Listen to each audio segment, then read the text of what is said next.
시작하기에 앞서 구독과 좋아요 안 하셨다면 구독과 좋아요 꼭 한 번씩 부탁드립니다.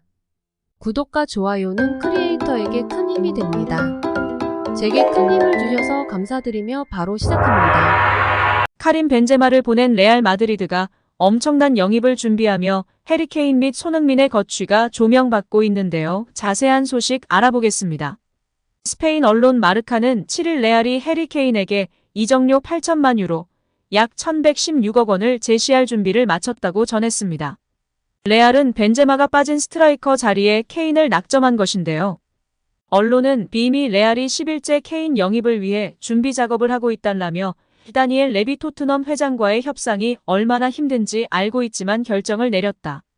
케인은 카를로 안첼로티와 구단이 모두 선택한 선수라고 밝히며 주목받고 있습니다. 케인은 현재 토트넘과 계약 기간이 1년 남아 있는데요. 이번 이적 시장이 지나면 토트넘은 그를 FA로 풀어주거나 재계약을 해 지켜야 하는 상황입니다. 레알이 적정 이적료를 제시한다면 토트넘이 고려할 수 있는 시기입니다. 일단 선수는 레알과의 대화에 열려 있습니다. 더불어 언론은 최근 토트넘이 맨체스터 시티나 맨체스터 유나이티드로부터 들어온 케인의 제안을 거절하면서 당시 계약 관계가 마무리되고 유럽 대항전에 토트넘이 나서지 못할 경우 협상에 의향을 보일 것이라고 약속해달라고 전하기도 했는데요. 이에 따라 토트넘의 에이스 손흥민의 거취에 대해서도 자연스럽게 화제가 되고 있습니다.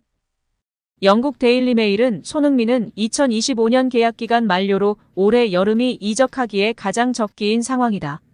토트넘에게 최고의 이별 선물을 안겨주고 마음 편히 떠날 수 있다. 손흥민은 토트넘에서 행복하지 않은 시즌을 보냈으며 챔피언스리그도 진출하지 못했다. 케인의 미래도 레알행이 유력한 상황이다. 손흥민이 올 여름 토트넘을 떠날 가능성은 충분하다고 보도했습니다. 아무래도 계약 기간이 2년 남았을 경우 이적이 더 활발하게 일어날 수 있는데요. 계약 기간이 1년 남게 되면 조금만 기다리면 FA로 풀려주급도 훨씬 더 유리하게 계약할 수 있어 선수 입장에서도 크게 손해가 아니게 됩니다. 파는 구단 입장에서는 1년 뒤 한 푼도 못 받기 때문에 적당한 가격이나 낮은 가격에 팔아야 합니다. 따라서 구단 입장에서는 높은 이적료를 받을 수 있는 가장 이적 적기는 2년 남았을 때인 이번 여름입니다. 여기에 손흥민을 향한 뉴캐슬의 이적설이 들끓고 있는 상황입니다. 21년 만에 챔피언스리그에 진출하게 된 뉴캐슬은 그 어느 때보다 여름 이적 시장에 진심인 상황이며 에디 하우 감독의 요청을 적극적으로 받아들여 전폭적인 지지와 지원을 아끼지 않을 예정이라고 밝혔습니다. 현재 약점으로 꼽히고 있는 뉴캐슬의 왼쪽 공격의 새로운 주인으로 작년 골든부츠 수상자인 손흥민 선수로 낙점했다는 소식입니다.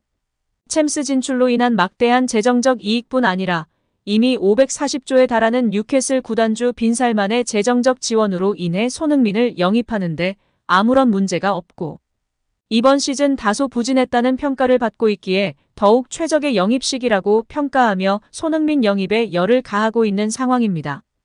영국 미러는 뉴캐슬의 빈살만이 21년 만에 챔피언스리그 진출과 더불어 좋은 성적을 위해 토트넘의 손흥민을 영입하기 위해 레비 회장과 직접 컨택하여 협상 테이블을 꾸리려 하고 있다. 그는 레비 회장에게 거절할 수 없는 제안을 하여 반드시 손흥민을 영입하려고 한다고 전했습니다.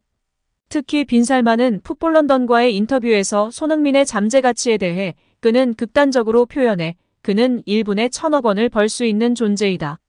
그는 이미 월드클래스이자 아시아의 별 한국의 문화이다. 그의 능력만으로도 훌륭한데 그의 문화적 가치도 무시할 수 없을 만큼 대단하다. 그리고 그는 예상보다 더 오랜 시간 선수 생활을 할 수 있을 것이다라고 발언하며 화제가 되고 있습니다. 실제 2022년 문화체육관광부의 자료에 따르면 문화체육관광부는 한국스포츠정책과학원과 함께 손흥민 선수의 경제적 파급 효과를 분석한 결과 그 규모가 1조 9,885억 원에 이를 것으로 추산한다고 밝혔습니다.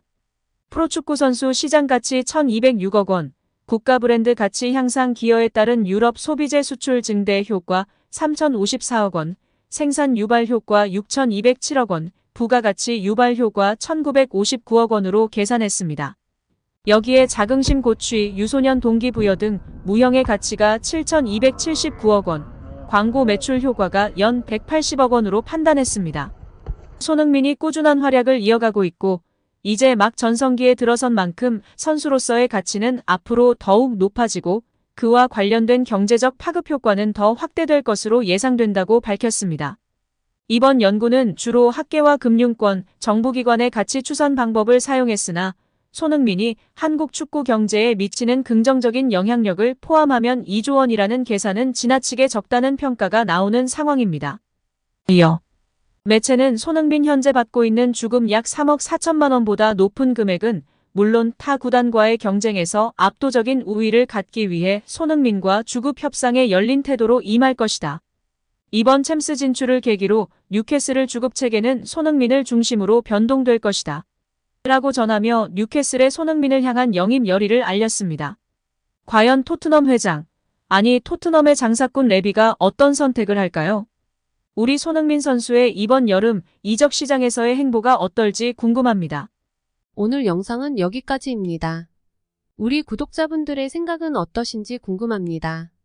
댓글로 의견을 남겨주시면 감사하겠습니다. 끝까지 시청해주셔서 감사드리며 다음에도 더 좋은 영상으로 찾아뵙도록 하겠습니다. 끝으로 구독과 좋아요 꼭 부탁드립니다. 감사드립니다.